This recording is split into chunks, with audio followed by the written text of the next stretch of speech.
Good afternoon, friends. I think you will be surprised to know there are two types of milk.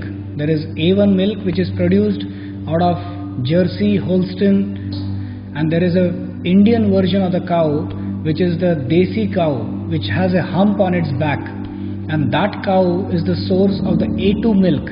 And this A2 milk is the milk which the rishis, the munis, the saints, and the greatest people of mankind ever have taken it so that their brain gets nourished and so many wonderful things happen in their life. So this A1 and A2 milk are a component of two different varieties of cows, and there is a huge catastrophe in India because of the cow slaughter and because of the so many ill effects of vanishing of the A2 milk, vanishing of the Indian bred cow which is there in India has completely vanished, and the milk that we are getting today in our houses, which we may name at any name, Amul, maybe Gokul, maybe Mahananda, or any milk, they are all a variety of A1 milk, which is a toxic milk. I am a cardiologist, I am practicing in Mumbai, and it makes me responsible to tell all these wonderful people watching this video to tell about what this milk is and how toxic it is for this particular human race.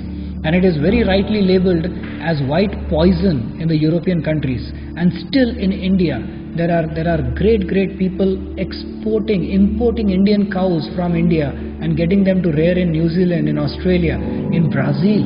But in India we have not got any awareness of this wonderful A2 milk which is there. I would really like to ask if anybody knows, and I would like to just give you some details of it. I start right now. The nutritious A2 milk of Vedic cows with hump versus the milk of humpless Western cows.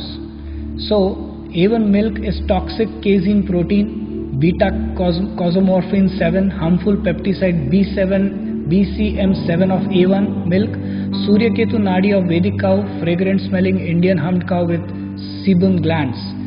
A2 milk produced by humped Indian cow is good for health, while A1 milk produced by the humpless Western cow is toxic for health. An Englishman, when I was traveling, he asked that what is the best cow, which is the best milk available, and he shot up an argument saying that the Indian cow gives very less milk, whereas the A1 milk is in abundance. So I laughed at him and said that it is not a matter of the daily consumption of milk that you calculate, but it is the yearly consumption that we really have to look at. And an Indian cow milks 3 times a year, whereas a Western cow milks only once a year. So if you calculate on an average, the A2 milk will always be in abundance because of the production of it 3 times in a year. This is a question of perception and simple maths, unfortunately, which the Indian people are not aware of. The Agnihotra ghee, that is whenever we perform the Agnihotra sacrifice, it is always the A2 ghee that is put up and that is used. The A1 ghee is considered as toxic actually. Our ancient scriptures written by seers state that the humped Indian cow has a unique Surya Ketu nadi on her back. आपने देखा होगा कि एक hump जो होता है काऊ के ऊपर, वहाँ पर सूर्य केतु नाड़ी होती है जो सूर्य की किरणों को अपने अंदर सीमित करती है. इसीलिए the cow milk, if you ever have a look at that, it is yellow in color.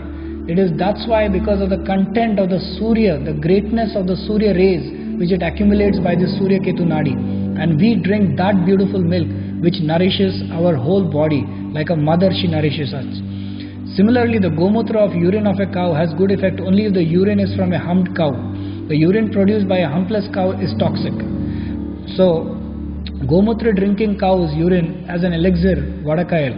The various problems associated with humpless cow's toxic A1 milk are, I am just citing them one by one: autism, behra hona, diabetes type 1, sudden death syndrome in infants, ulcerative colitis, cardiac problems, multiple sclerosis, mental disorders, Parkinson's, schizophrenia, obesity, arteriosclerosis, intolerance, bloating. Autistic and schizophrenic persons typically excrete large quantities of BCM7 in their urine. Man can live on A2 milk of the humped Indian cow alone. The West is now secretly engaged in smuggling our Desi cows embryos from India. The West has found out several decades ago that the A2 milk of Indian humped cows is more beneficial as it has micronutrients like cytokines and minerals which enhance the immune system, A2 beta casein protein. So there are now, the single agenda of the West of converting their useless A1 cows into A2 cows. They come to India for embryos of the Punganore cows and the Vechur cows, as a result of which these cows is now almost an extinct. The ghee of Vechur cows was used in Ayurveda to produce medicines and lechems. Even today there is no mechanism to check illegal export of embryos at seaports in refrigerated containers.